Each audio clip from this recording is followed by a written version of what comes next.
کچھ لا کے دے دو، کھلا دو، دل سے دعائیں دیں گے. اسی لیے میں کہتا ہوں آیا کرو، جایا کرو مدرسوں میں، ملا کرو، ان بچوں سے دعائیں لیا کرو. ارے ویسے بھی مسافروں کی دعائیں قبول ہوتی ہے، اور یہ تو جنت کے مسافر ہیں، یہ تو جنت کے مسافر ہیں، یہ جنت کے مسافر ہیں. جنت کے ان مسافروں سے دعائیں لیا کرو. اللہ والو ذرا سوچو تو صحیح، یہ وہ مخلوق ہے کہ جب تمہارے اتنے چھوٹے چھوٹے بچے اپنے بستر میں ماں باپ کے آغوش میں اور ان کی گرماہٹ کو محسوس کرتے ہوئے وقت فجر یہ چادر اوڑھے ہوئے، یہ کمبل اوڑھے ہوئے اپنے ماں باپ کی گرماہٹ کو محسوس کرتے ہوئے یہ وقت فجر سو رہے ہوتے ہیں، تب یہ ننھے منھے بچے وقت فجر پابندی کے ساتھ جماعت کے ساتھ نماز ادا کر رہے ہوتے ہیں. اے اللہ کے نیک بندو، ذرا مجھے بتاؤ کیا کیا کیا جو نماز کا چھوڑنے والا، جو نماز کو ترک کرنے والا، فجر کی نماز چھوڑنے والا، اس فجر کے نمازی، اس فجر کے مصلی کے رتبے کو پا سکتا ہے؟ نہیں پا سکتا ہے، نہیں پا سکتا. اللہ والوں کبھی نہیں پا سکتا. اس لیے کبھی بھی طالبان علوم نبویہ کہیں ملے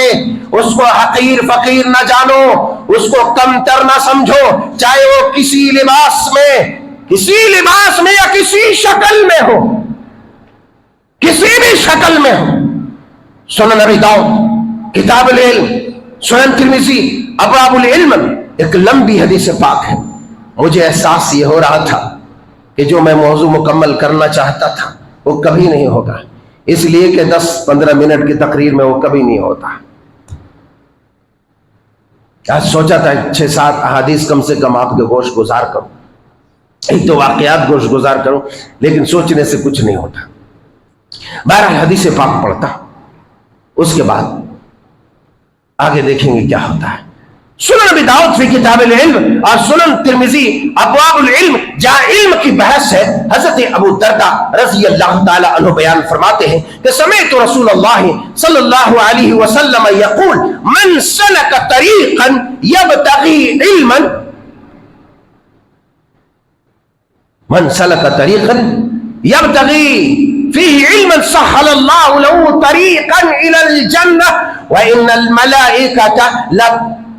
تضع أجنحتها لطالب العلم رضا بما يصنع وإن العالم ليستغفر له من في السماوات والأرض حتى الحيتان في الماء وفضل العالم على العابد كفضل القمر على سائر الكواكب وإن العلماء ورثة الأنبياء وإن الأنبياء لم يورثوا دينارا ولا درهما وإنما ورثوا العلم فمن أخذه أخذ بحظ وافر. یہ سنن ابی داؤد کتاب العلم، سنن ترمذی ابواب العلم کی حدیث ہے. حضرت ابو درداء رضی اللہ تعالیٰ عنہ بیان فرماتے ہیں کہ میں نے رسول اکرم صلی اللہ علیہ وسلم کو ارشاد فرماتے ہوئے سنا. اس حدیث پاک کا پس منظر کیا ہے؟ اس حدیث پاک کا پس منظر یہ ہے کہ سیدنا حضرت ابو درداء دمشق میں موجود ہے، اور ایک آدمی مدینہ الرسول مدینہ منورہ سے دمشق تقریباً 1000 کلومیٹر، دمشق تقریباً 1000 کلومیٹر کا فاصلہ طے کر کے اس لیے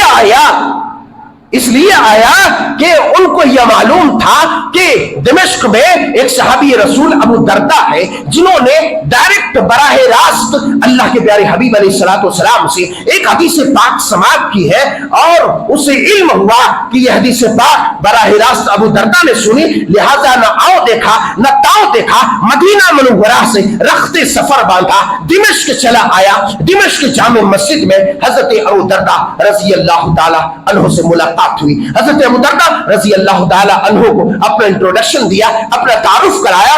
حضرت ابو درداء نے کہا آخر یہ بتاؤ کہ تم مدینے سے دمشق یہاں تک کی یہ لمبی مسافت کیوں طے کیا؟ کیا کسی تجارت کے غرض سے آئے، کسی سے ملنے آئے، کچھ مال کمانے آئے، یا کچھ اور غرض سے آئے؟ وہ آدمی کہتا ہے کہ اللہ کے رسول صلی اللہ علیہ وسلم کے شاگرد رشید، میں مدینہ سے فقط یہاں اس لیے آیا ہوں کہ مجھے معلوم ہوا ہے کہ آپ نے نبی کی ایک حدیث بیان کی ہے جو آپ نے ڈائریکٹ سنی ہے. لہذا معلوم ہوا کہ علم حدیث کے لیے آدمی میلوں میل سفر کرے. یہی وجہ ہے کہ حضرت علامہ امام شمس الدین ذہبی رحمت اللہ علیہ، جو بڑے فقیہ، بڑے عالم، بڑے ثقہ، بڑے محدث پائے درجے کے، حضرت ابو حاتم الرازی رحمت اللہ علیہ کے بارے میں سیر اعلام النبلاء میں لکھا ہے کہ حضرت امام ابو حاتم الرازی نے علم حدیث کے لیے تقریباً 1000 فرسخ یعنی تقریباً 3000 میل، یعنی مطلب یہ ہوا کہ 5000 کلومیٹر کی لمبی مسافت علم حدیث کے لیے طے کیا. صرف حدیث جاننے کے لیے، حدیث سیکھنے کے لیے، علماء ربانیین سے سننے کے لیے، علماء ربانیین سے سیکھنے کے لیے، حدیث لینے کے لیے، کتاب و سنت سیکھنے کے لیے 5000 کلومیٹر 5000 کلومیٹر کی لمبی مسافت طے کیا. لہذا معلوم ہوا اے طالبان علوم نبویہ، اگر علم حاصل کرنا چاہتے ہو تو تمہیں اپنی جوانی کی قربانی دینا پڑے گی، اپنے مال کی قربانی دینا پڑے گی، اپنے وقت کی قربانی دینا پڑے گی. عزیزان گرامی، ایک بہت بڑے فقیہ ہیں، بہت بڑے امام ابن رشد، ان کی تعلیم کا، تعلم کا یہ عالم تھا. میں نے حدیث پاک روک دی ہے، بات ختم کرنے والا ہوں، اسی لیے ابن رشد بہت بڑے عالم، بہت بڑے فقیہ، ان کی تعلیم اور تربیت کا معاملہ یہ تھا. لکھا ہے، بتایا گیا یہ ہے کہ انہوں نے جب سے ہوش سنبھالا، طالب علموں کو بالخصوص سننا چاہیے، اس بات پر غور کرنی چاہیے. ابن رشد اتنے بڑے عالم، اتنے بڑے فقیہ کہ جب سے کہتے ہیں کہ ہوش سنبھالا، تب سے انہوں نے تعلیم و تعلم کا فریضہ انجام دیا، علم سیکھنا سکھانے کا کام کیا. اور ان کا مشغلہ یہ تھا کہ انہوں نے صرف 2 راتوں میں تعلیم و تعلم پر کام نہیں کیا، یعنی علم سیکھنے سے دور رہا. ایک وہ رات جس رات ان کے والد بزرگوار کی وفات ہوئی، ان کا باپ مر گیا، اس رات صرف انہوں نے مطالعہ نہیں کیا، تعلیم نہیں سیکھا، کتابیں نہیں پڑھی، علماء کا درس نہیں لیا. دوسری وہ رات تھی جب ان کی شادی کی پہلی رات تھی، وہ ایک رات تھی جب انہوں نے تعلیم و تعلم سے اپنے آپ کو منقطع کیا تھا. ورنہ کہتے ہیں کہ جب سے ہوش سنبھالا، پوری زندگی کوئی دن کوئی رات انہوں نے تعلیم و تعلم سے اپنے آپ کو خالی نہیں رکھا. لہذا معلوم یہ ہوا کہ بڑی سے بڑی قربانیاں علم حدیث کے لیے آپ کو دینا پڑے گی، علم تفسیر کے لیے آپ کو دینا پڑے گی. تب آپ شریعت کی حفاظت کے قابل بنیں گے، تب آپ مبلغ بنیں گے، تب آپ مدرس بنیں گے، تب آپ فقیہ بنیں گے، تب آپ محدث و مفسر بنیں گے، تب آپ قال اللہ اور قال الرسول کو کما حق بیان کرنے کے قابل بنیں گے. بصورت دیگر اٹکل پچو ہانکنے والے، ادھر ادھر کی پھینکم پھینکی کرنے والے بن سکتے ہو، قرآن و سنت کا صحیح داعی نہیں بن سکتے ہو. بہرحال حدیث پاک میں نے یہ عرض کیا تھا کہ وہ آدمی آیا اور کہنے لگا کہ میں مدینے سے فقط اس لیے آیا ہوں کہ آپ نبی کی ایک حدیث ڈائریکٹ بیان کرتے ہیں، اس لیے وہ حدیث سننے کے لیے. پھر حضرت ابو دردہ بیان کرتے ہیں، اے راہ حق مسافر، اگر تو نے مدینے سے دمشق کا سفر کیا ہے اور یہاں تک آیا ہے، سارے خطرات کو مول کر کے، ہر طرح کے خطرات کو گلے لگا کر کے، چاہے جس طریقے سے آیا ہے تو سن، یہ فضیلت تمہارے لیے ہے، ہر طالبان علوم نبویہ کے لیے ہے، مستہ ہے، بشارت ہے کہ وَإِنَّ الْمَلَائِكَةَ لَتَصْنَعُ أَجْنِحَتَهَا لِطَالِبِ الْعِلْمِ رِضًا بِمَا يَصْنَعُ. انشاءاللہ آئندہ خطبے میں اس حدیث پاک کی وضاحت اور جو باتیں باقی رہی ہے ہم کرنے کی کوشش کریں گے۔ اللہ رب العزت ذوالجلال والاکرام سے دعا ہے کہ مولا کریم ہم سب کو راہ حق کا مسافر بنا دے۔ اے اللہ ہم سب کو جنت کا مسافر بنا دے۔ ہم تیرے گنہگار بندے ہیں مولا، ہمیں اپنی شریعت کے حفاظت کرنے والے بنا دے، شریعت کے تحفظ کے قابل بنا دے میرے مولا۔ قرآن و سنت کا صحیح علم ہم سب کو عطا فرما، قرآن و سنت کی خدمت کرنے والا بنا۔ آمین تقبل یا رب العالمین۔ عزیزان گرامی، آپ جانتے ہیں کہ اب محرم کا مہینہ شروع ہو رہا ہے اور اس میں کس طرح کی خرافاتیں ہوتی ہے، اس ضمن میں بات آئندہ خطبے میں ہونا چاہیے، اور اگر اللہ نے چاہا تو ضرور ہوں گی۔ اللہ رب العزت ہم سب کو ہر طرح کے خرافات سے، بدعات سے اور امور شرعیہ سے محفوظ فرمائے۔ آمین تقبل یا رب العالمین۔ وآخر